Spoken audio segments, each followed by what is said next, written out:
حاصل دي دا خدای پاره موږ سره نه چینېږي خدای رسول پاره بیا دو سره خدای پاره چینېږي دا داسې بنډل واخلي او داسې ویګو ورته ودرېږي چې ته به وایې چې په مخ مې په چپلو ووالی او تا ما پیر او فقیر ورته خدای رسول ته وګورو خدای ته سجدې کوو او خدای رسول ته باندې درودان وایو او بیا دا نه پېژنو چې یاره پیر چېشته وایي یا فقیر چېشته وایي او ګڼکپ چېشته وایي خدای ته سجدې کوو بس خدای کریمه مو ویل ده خدای رسول والا پیري موریدي پرېږدو چې دا کومه چې موږ راغلي دا پیري موریدي نه ده پیر که جوړېږي بیا رسول سره داسې مینه کوه چې سر په ورکې دین باندې سر ورکې بس ما ته ګوره او ما بل ته ګوره منچ هغه د نبي ده هغه نبي سره وفا وکړه دین سره یې وفا وکړه دا وکړه دا نه ده پیر مورید چې به دغه ټایم چې رایسه په سټیجو چینه پته وکړو که نه اوس دې خلک وږغېږي چا موږ پسې خولې خلاصې کړي هغو شودګانو نه زه اوس پته کوم چې څوک په سټیجو باندې ناست دي موږ ته خو شپې او ورځې چې 50 ټلیفونان راځي سبوره بې ګورې کسان شورېږي موږ که څه کول بیا به پټ نه پاته سلي داسې او موږ ورته ویلي دي چې دا له خوب او خیال نه وباسه دا کیسې خبرې دا مرګی راتلای شي دا زندګي ختمېدای شي چې 10 بیا الیکشني کوو به تحریک لبیک په پلیټ فارم باندې تر څو پورې موږ ته تحریک نه رسولی انشاءالله دا یې موږ منزل نه ده دا یې نه ده موږ منزل چې دا یې د نن ماته ټول ټرانسفارمر ومني څو نوکریګانې دي ومني او توبې به وکړو که ما پیرانو نامونه تر وښول چې موږ باندې لګیا دي چا په موږ لګیا دي په خدای نن یو پیر له پارپړ نه رالی چېرته یې ماغزه لیکني باره یو شباس خیل چې یوه پرته په ټاپي کړه مطلب او بل راپسې رالی اور یې ویلی زه درن له پارپړ نه شباس خیل ته ګانټې چې اندر راورسېده چش پاره خان رتېلي دي چې هلکه چېرې چې ومنله خبره دا زه هغو ته وایم چا بیا وایي جناب فلانی ازبرګ ده فلانی الوزي موږ الوزو نه خو خرچېږو نه موږ الوزو نه موږ الوزي د دو ډېر دي موږ دا درته وایو چې لږ پهچان کوو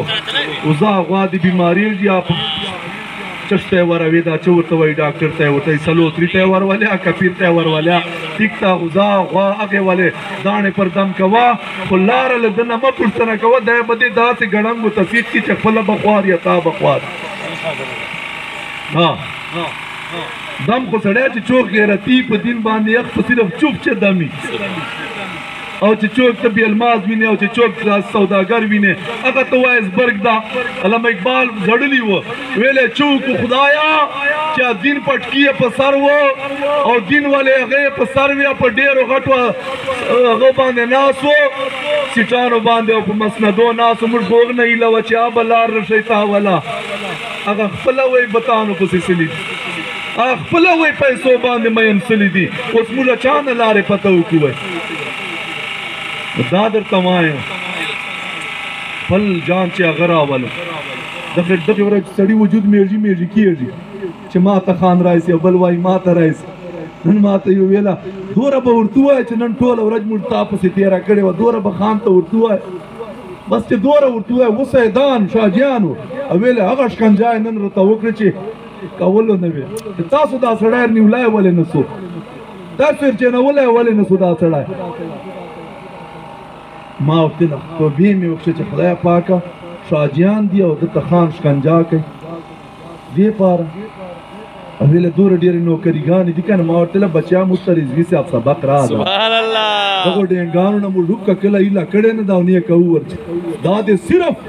خپلې مړۍ پسې روانۍ چې تا جان پسې روان کي هغې نه بعد به بیا ته سر په چا مخ په چا میټویا او خلک په دې په چا میټوئ موږ دغه غیرت صحیح ده که په وچې مړۍ دغه غیرت به کوو انشاءالله خدای بیا غیرتمندو ملګری دا وارو خدای بې غیرته سړي ملګرتیا نه کوي موږ د خیر ده که نه پاکستان چې چا جوړولی ډېر ډېر په چتلي وو شهیدان سلي وو دا موږ د په دغه چې داسې لاړ نه دوره وږي یو نه دوره تږي یو چې په بدن مو کپړه نسته لا مړۍ نسته هر چا ته خدای دوره ورکوي چې شپه ورځې تېرېږي بیا خدای پاک په دې خفه کېږي دا وارو علامه اقبال فرمایي نن سبا وایي پیران موږ ول او د دین چا نارې کوي او جنډې یې نیولي وای پندتانو نه غټ وای بت پرس جوړ سلی دي هغه خوشکاره بت ته سجده کوي او د په بت چوکي هغه خان بتی دول وای او دا انسان علامه اقبال فرمای دا انسان نه دا وای بت جان ته جوړې خپل نه وای بت جوړې بیا سجده ورته کوي چې بل 5 سال راځي وای کی فلانی لکې بهونج بل راځي دا فلانی سره بس بیا بل راځي ودک سره اعلان وکړي موږ خپل وای بت جوړې جان بیا خپل ورته ټیټیږي رب ته سجده کوو اول ځو بیا ته رضوی صاحب فرمایل خدای نه په زړه وغړا ډیر غیرتی ده داسې نه کیږي چې تا ورته زړلی او بیا د تاول فریاد نه یې ورغلی خدای مو خوشاله و آباد لره نعره تکبیر الله